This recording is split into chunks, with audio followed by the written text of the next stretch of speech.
So you guys happen to be the two starters who are still on the team from the Jail Mary game in 2014 USC win. Can you just reflect on that experience and also being from Southern California, Northern California, where ties were recruiting by USC, all that kind of stuff. How this game feels about that? I'll go first. I don't know what it is. When you play USC, it's one of those games where it's just like, I don't know, it's just traditional or something. But, you know, reflecting back on that Joe Mary, it was something like no other, you know. A lot of people thought, you know, we were going to lose at the last minute, you know. One of their players made a mistake by not, you know, high pointing the ball, and Jalen ended up snagging it, and just a win that was sensational and just felt good. Yeah, I mean, it was a great experience. I mean, it was our freshman year, you know what I'm saying? So it was just like seeing something like that. We were just going game by game by game, and then we going to the Coliseum and playing against USC. And it's a tough game for 4 quarters, and then it literally comes down to the last play, and then that happens, you know what I'm saying? That's just something we'll never forget. Us two just being our first year, and then actually playing, and then like experiencing something like that, a win like that, it was great. It's something we'll never forget. So is USC, is there like an extra something associated with that game that you just feel? I think between us both, you guys probably know too, you know, we were supposed to go there, and Arizona State ended up beating them like, what, was it like 6-7 or something? You know, Kiffin ended up getting fired or whatever, and, you know, just us supposed to go there or whatever, you know, it was just something big for us, and yeah. Yeah, I mean, I guess you could say it's a little bit of bad blood of the team. I mean, just because we were supposed to go there and you know, I mean, things didn't pan out, to say the least. But I mean, for the team, given the overall look at the game, I mean, we know it's going to be a battle, but it's another game for us, you know what I'm saying? Our coach always says that the next game is the biggest game, you know what I'm saying? So this is the game that we got in front of us, and it's the biggest. It's a lot at stake, but as players, man, we can't get caught up in the hype. We know it's for first place. You know what I'm saying? We know it's for a chance to win the South. But for us, we got to approach it just like any other game. You know what I'm saying? Not taking any less, not taking any higher. Just knowing that if we go out there and play our game and go play fast and play hard, that we can come out with a win. So what are you doing to stay focused then? Man, it's just all. I mean, we all know the goal. We all know what we need to do as a team. So for us, man, it's just keeping each other humble, keeping each other, just being on each other to the point to where we just stay focused. You know what I'm saying? Making sure that we have our assignments right. Just things that we practice and that we work on each and every week, harping on those even more. You know what I'm saying? Just to always keep in front of us that it's always something to continue to work on. Remind each other of that, man. Keep us humble and, man, going there with some fight. I'll say that too. You know, it's not really about, you know, what everybody else says too. And just what he hyped on what he said, the way we practice. You know, this year the way we practice has been incredible. You know, it's been like less mistakes. I'll say the first few practices that we had, you know, throughout the first 2 weeks, you know, we're kind of up and down. But you know, what people don't realize is that we have a lot of new faces too, and so you know, that kind of held us accountable. You know, as leaders and people that's been here, you know, trying to tell them, you know what to do and everything like that. But you know, practice has been that's just the main thing. And, you know, we just keep calm even during the games, you know what I'm saying? We can make a big play. We all rally together as a defense, but when we're sitting down, waiting for the offense to get off the field, you know, we talk about what things, you know what I'm saying, we see and everything like that. And just overall, it's a weird feeling, you know? And honestly, like I said even before, like I feel like we should be undefeated. But, you know, I'd rather be, like Coach P even said, I'd rather be part of this team than last year's team that was 5-0, knowing that we had a lot of mistakes. So, you know, basically. You guys have been able to attack quarterbacks early and come at them and just really rattle them early in the game. What are some of the challenges that Sam will present on Saturday? He loves pressure. Yeah. That's one of his main things. You know, he wants people to come after him. You know, because he has a third eye, I guess you could say. You know, somebody come from the back and he's just moving, spinning and stuff. But, you know, we just know when we come after him, you know, we have to break down. You know, he's a very good quarterback, you know, so. Yeah, by looking at him, you wouldn't guess that he can move the way he do. You know what I'm saying? So man, watching film from him, man, he's a great quarterback. You know what I'm saying? He can move. He can make plays with his feet. He can extend plays with his feet. You know what I'm saying? And when he's running, he's looking downfield to make a big play. But I mean, one thing he does do is turn the ball over. So I mean, for us, knowing that, I mean, that's just something we have to expose.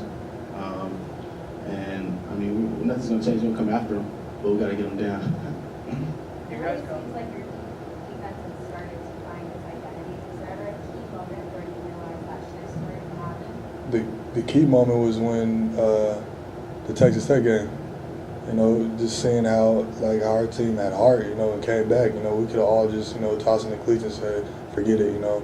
They're up like 21 whatever at halftime, you know, we can't do anything. And, you know, even though we didn't come out, you know, with the outcome we wanted, it just showed the heart. And then so we took that to Oregon. And then so, you know, we showed them. And then Stanford, we just, if you go back and watch the film, it was just us being misaligned, you know. So it's just, we just see it and we know it. And just like I said even before, just how we practice, you know, even how our coaches, you know, everybody goes to chapel and everything, you know.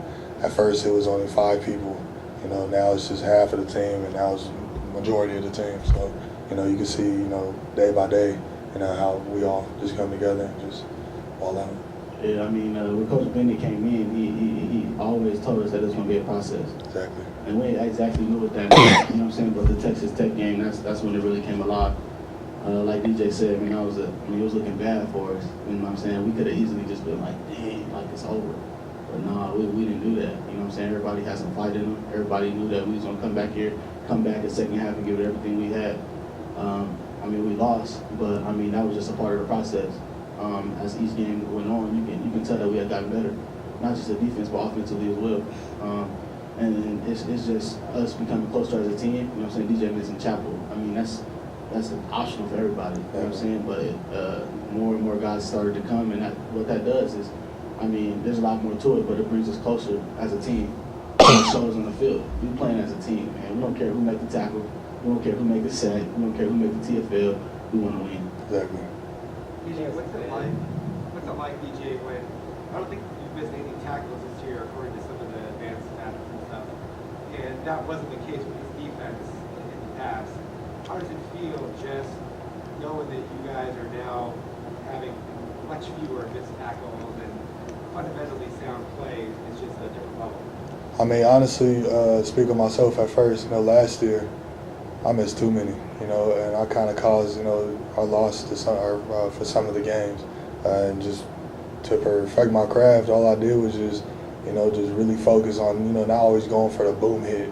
That's why you guys haven't really seen me, you know, try to really take everybody's heads off this year. You know what I mean? Just, I'd rather just get the tackle and just call it a day. You know what I mean?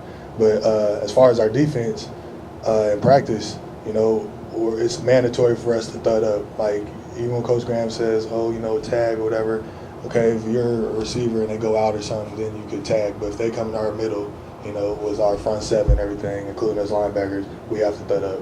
Like, we're just, that's just how it's just going to happen. And what people see is less missed tackles. Now, I can say for Stanford game, you know, stuff happens. But, you know, just overall from last year and, you know, the years before, you can see the traumatic change. So when this is your senior year and that's the case, how does that feel? I know you're focused on winning the next game and all that. How does that just kind of... It feels great, you know what I mean? Like Tashon said, like, we don't have any selfish players on the team. You know, we're not worried about individual stats and everything. As long as, you know, we get our job done and everybody's, you know, on key point, you know, whoever makes the tackle, that just makes my day. It doesn't matter, you know what I mean? So, I mean, that's how I feel. What kind of difference has Coach Bill Bennett made, especially on the defense? Man, you know, he's really like a family dude, man. Like, we love him.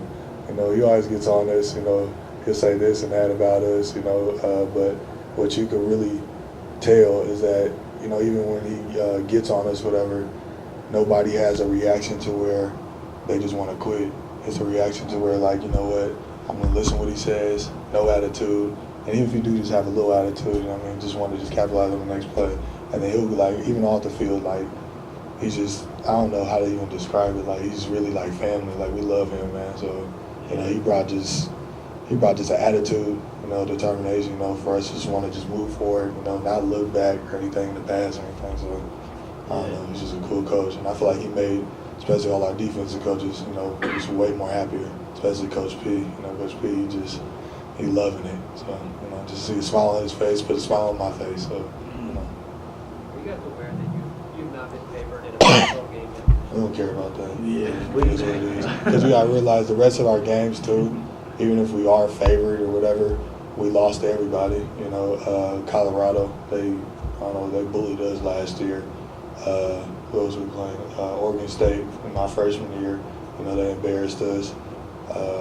USC, they beat us. They beat us, so it doesn't matter. I don't care about what everybody else thinks. We just gonna come and do what we gotta do. Yeah, I mean, I was never really paid attention to it. I mean, Coach Brown would come to the meetings and tell us, what I'm saying? It doesn't matter, it doesn't matter. I mean, it really don't, what I'm saying? No matter what the favor is, I mean, y'all still gotta come, whoever it is, gotta come prove yourselves to us. You know what I'm saying? We gotta do the same. I mean, it doesn't matter what they say before we actually play. It's what happens. What's the score after we play? Exactly. And regardless of what that is, you gotta come prove it to us. Flip the script a little bit. You guys, after you get a big sack or a big tackle, you guys usually have a little celebration or a type of style or swag or something with it. What goes into the mindset with that? Well, what is the thought process behind that? I don't know. Everybody just has their own little individual thing. Me and Christian, we got the tackle versus Washington when we stuffed the little running back on the goal line. I just looked at the little big cam, was just like, you know what, Christian, come here, just point at it. All right, and that was it. Just, I don't know, but we just all celebrate on the sideline. Just say, take away one or anything like stuff like that. So that's it. It's just having fun, man. We're out there having fun. We want to win, but we not about to be miserable trying to win. You know what I'm saying? And it's just fun, man. It's a game. You know what I'm saying? And our goal is to go out there and win, but man, we take the fun out of it, man. We got a different motive. You know what I'm saying? You got to keep that in there. And it happens with us. So we make big plays. We're going to celebrate with our teammates, man, and have fun with it. And then move on to the next play. You know what I'm saying? To go back to Coach Beck for a minute, you wouldn't necessarily think that just bringing the union at DC in here would make that much of a difference. But do you really think a lot of this can be attributed to him, his experience, or whatever he's bringing to the table here? Yeah, I mean, person that old has been in the game, they're going to bring a lot to the table.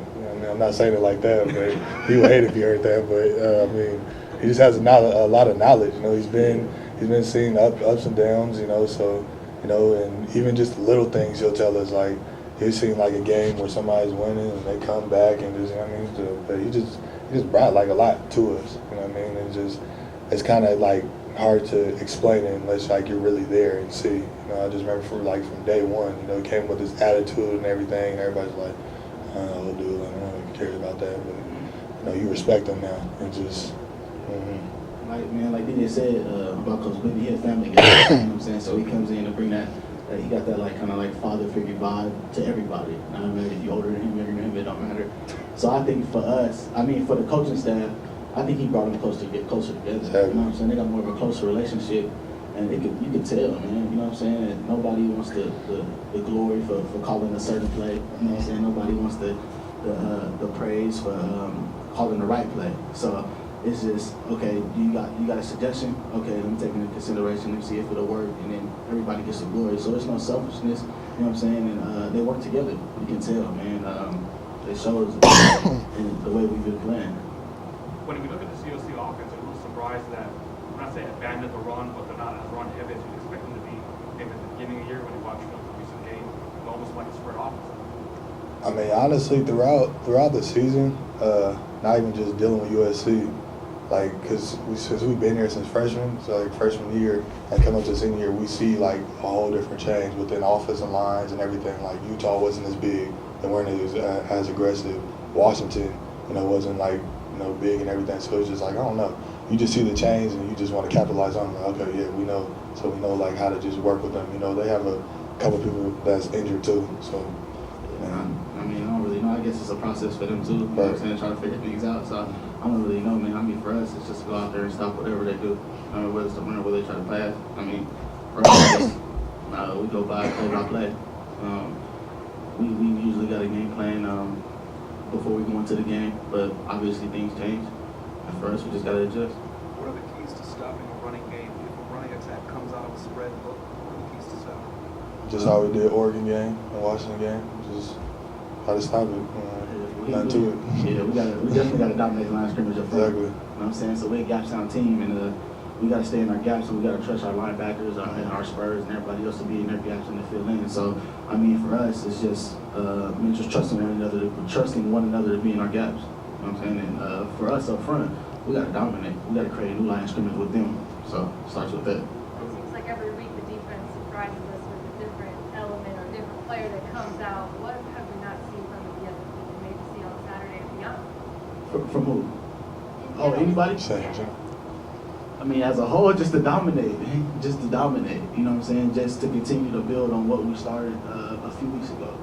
I mean, expect for our offense to go out there and dominate. Expect for our offensive line to blow up theirs, and I mean, just expect for us to dominate on all levels, not just one phase, but offense, defense, especially. They have to get the class, you know.